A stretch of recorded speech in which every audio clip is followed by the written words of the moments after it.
Hello, this is Taha. This is Anaina, This is Movie Masala. and we're here to yap at you about films we watched recently. And today we're doing It Was Just an Accident by Jafar Panahi. راه 100 ساله رو یه شبه عین فشنگ رفت. تو چرا انقدر مثل بچه ها فکر میکنی؟ چرا از این و اون دنبال آتویی تو عقده‌هاتو سرشون خراب کنی؟ چرا نمیخوای بزرگ شی؟ اولی آروم باش عزیزم، وارد بازی این نشو. آروم باشم که چی بشه؟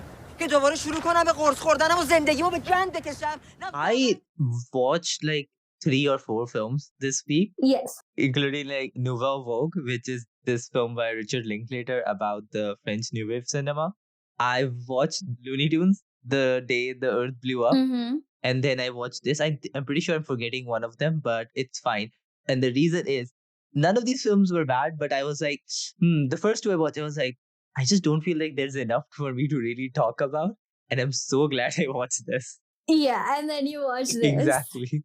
So it's been on my to-watch list for a really, really long time because Oh, same. Jafar Panahi. Duh. And I am so happy to say that in contrast to the previous 2 Oscar nominees that we watched and reviewed, this one completely blew me away. I think it also bears mentioning who Jafar Panahi is for other people. Yes. So Jafar Panahi is an Iranian filmmaker, and I think he's been making films for like up to 30 years now. He's also been imprisoned for making films in Iran by being like saying like he's making propaganda against the regime and stuff like that. I think he's served like around 7 or 5 months in prison as well. Or like he has 2 stints in prison. I don't know every single specifics, but like he's talked about how he's not a political filmmaker but a social filmmaker, and it is very much evidence in this film with how he shoots his films and directs his films that he refuses to submit his film scripts to the authorities and get permission, and would rather make a film in pure guerrilla filmmaking like this film is made, quote unquote illegally. the coolest way possible, basically. Yeah, essentially at this moment he cannot return to Iran because he would be immediately imprisoned and is, just doing the rounds around like Europe and the US and not just promoting this film but also in a very real way because he cannot go back. And I think that is reflected in his entire body of work. But I think what makes him such a standout filmmaker for me is that every single one of his films has been so unique and, like you were saying, so persistent in the unwillingness to be censored. Exactly. And also, I even want to further add that he has talked about still wanting to go back to Iran. Like I watched a PBS interview with him where he was talking about like he would still want to go back because he's like there are people in prison who are standing by their conviction.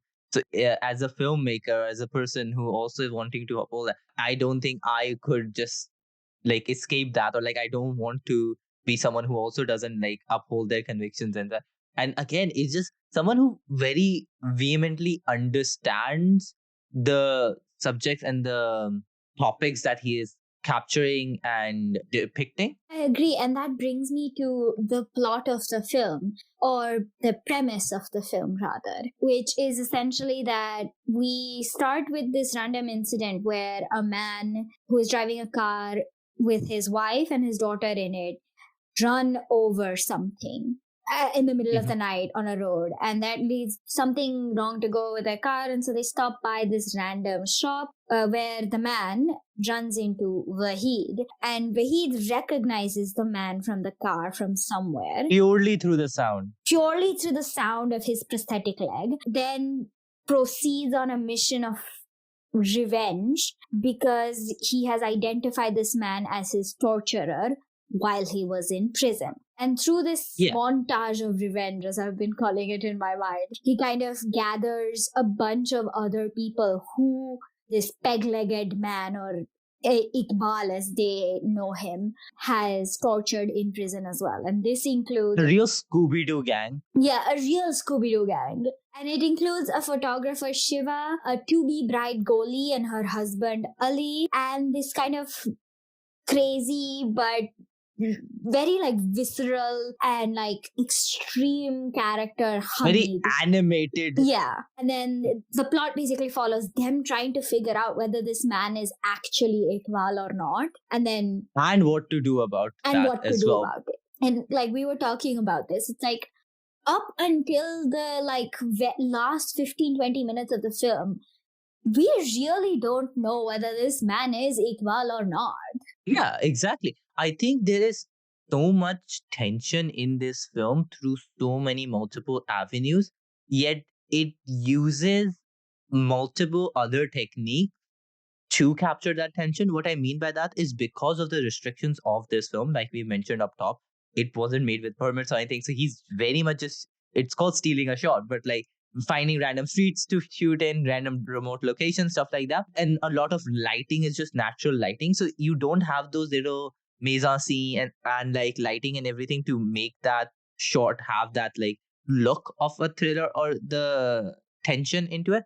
But he uses dialogue really well. He composes the shots in certain ways, and the way he hangs on certain things, the way what he chooses to shoot and what he doesn't choose to shoot really add to this sense of tension as well. Like I'm thinking of like the scene where Goli and Shiva go into the van to see if it is really Iqbal or not, and they don't show that. They just show Wahid outside just circling the van, and it just builds on this sense that you're just continuously now thinking what's happening. And again, it's always more imaginative or exciting in your head, but it doesn't let you disconnect from that. It's not like it doesn't show you anything. It just shows you enough to keep you coming back to it. 100%. I think what the film also does really well is there are no lulls in the plot. At any given moment, a scene is both finished and always leading up to the next scene or the next event. Nothing about the writing, by the way, it's also written by Jafar Panahi. It's like a original screenplay. Nothing about the writing makes anything seem incomplete, even though it's a thriller. Like every single beat, every single character, every single like space that we are in is fully utilized. And of course I have to like you said, a lot of it has to go down to the fact that they didn't really have much choice with the amount of resources and the number of people who could work on it, so they did have to make the most of what they had. That just makes it such a rich and dense in a good way film. Like they pack everything into the 1 hour and 45 minutes that this film runs for. Yeah, for the first 30 minutes of this film, you're not really sure what's happening. I would say maybe actually more I thought accurately he was for trying the to first steal the car. 15. Yeah, I thought like he's just paranoid, and maybe like I understood that he's after these people, but I was still unsure why that was happening. Again, I'm like, once he starts digging if I'm still not sure why he's doing it. It's like fully throwing you bait and like reeling you in slowly. 100%. Like until the moment, and spoiler, but until the moment where he throws quote unquote Iqbal into the grave he's dug for him and starts basically accusing him and like describing what Iqbal did to him, I had no idea why he was doing what he was doing, how they were related to each other, and realistically, what the fuck was going on? Yeah, or even in that scene, you're still not sure about the relationship between Iqbal and Wahid. Like, you're not sure if this is a political thing. It could be literally anything. I genuinely at first thought like maybe this is a gang thing, maybe it's something from his past thing.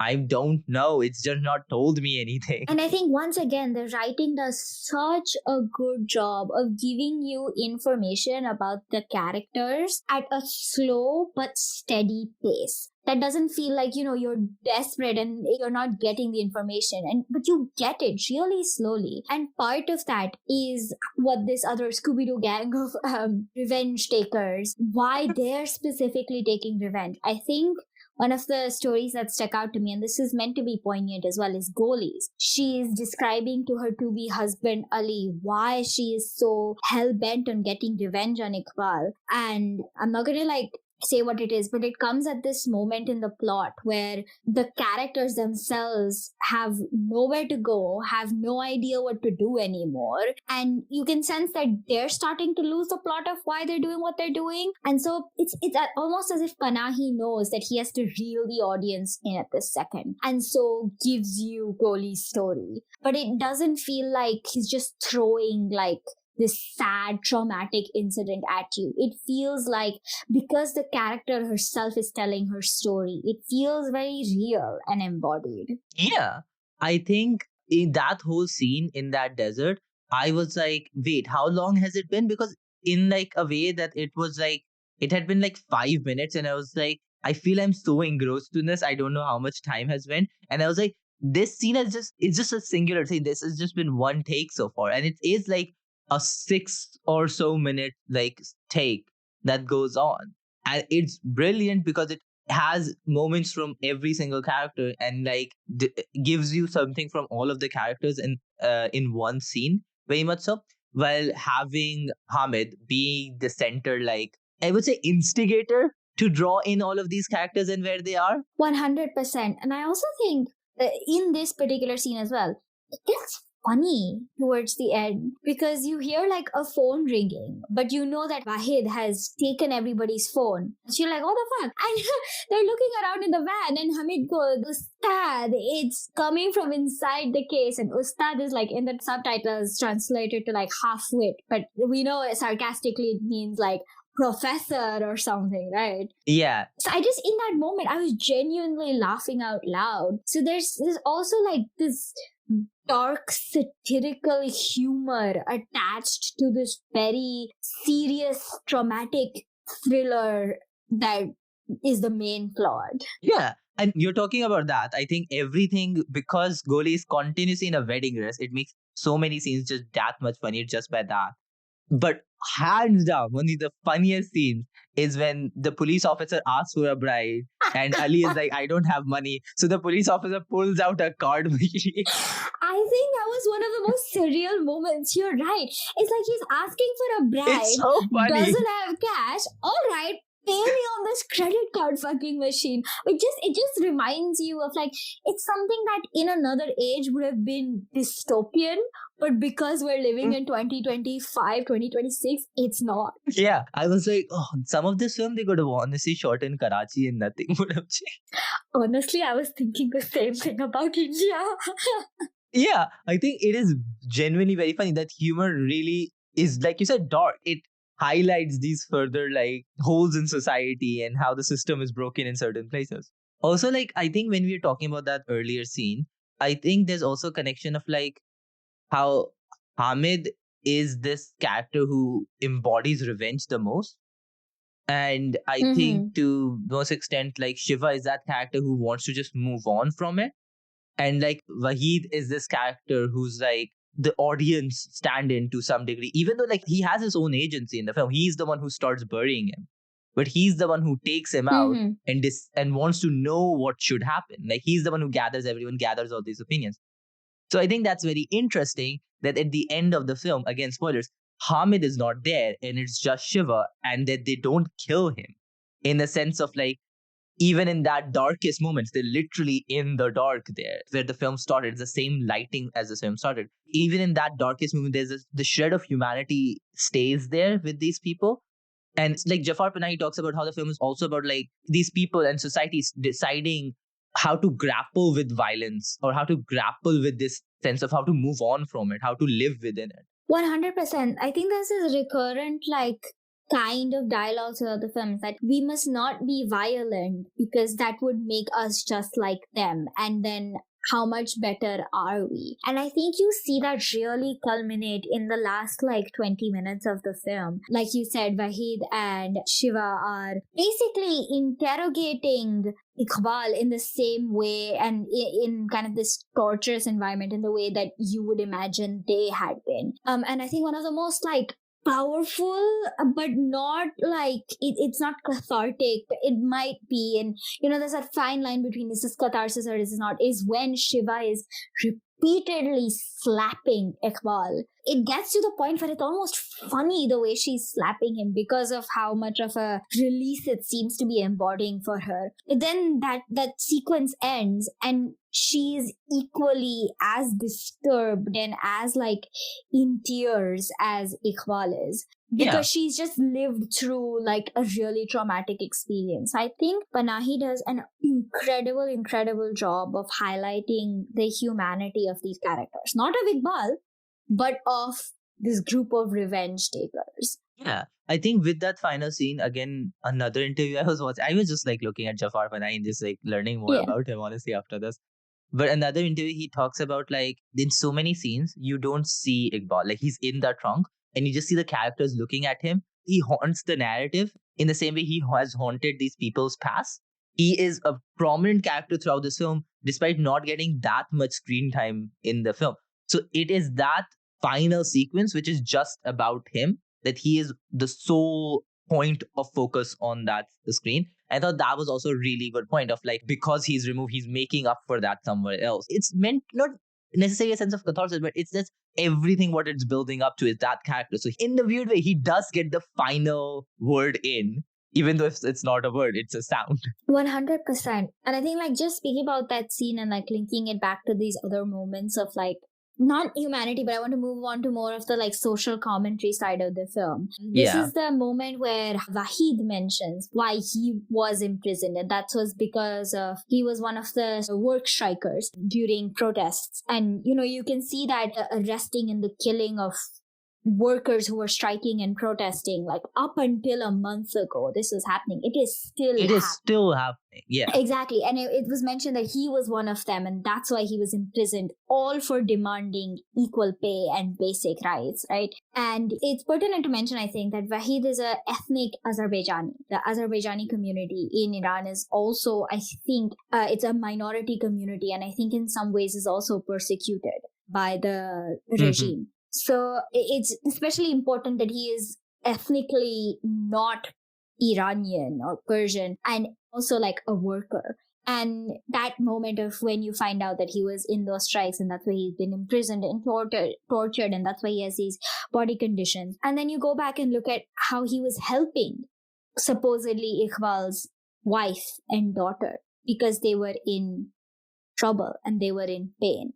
Yeah. I think that's like a lot of the commentary on how even the people who not only will be or could be, but have been mistreated and persecuted by the regime continue being there for community, right?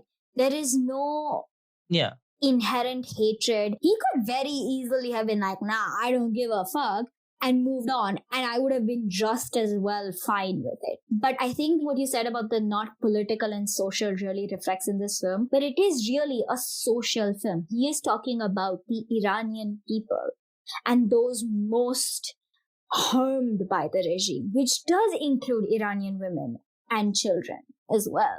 Yeah. Regardless of whether they are ethnically in the minority or regardless of whether, you know, they are or aren't Muslim or something. Yeah, because again, Jafar Panahi has been these characters. It becomes very personal, right?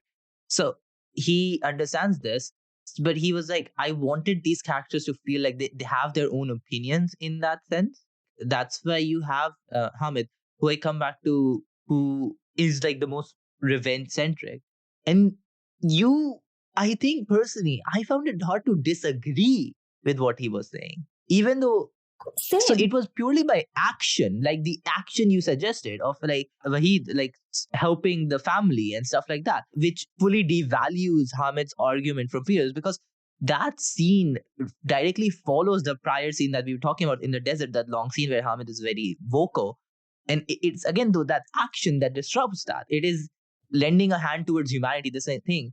And again, like a person who is oppressed does, to like and help you understand why this cycle should not continue in that same way.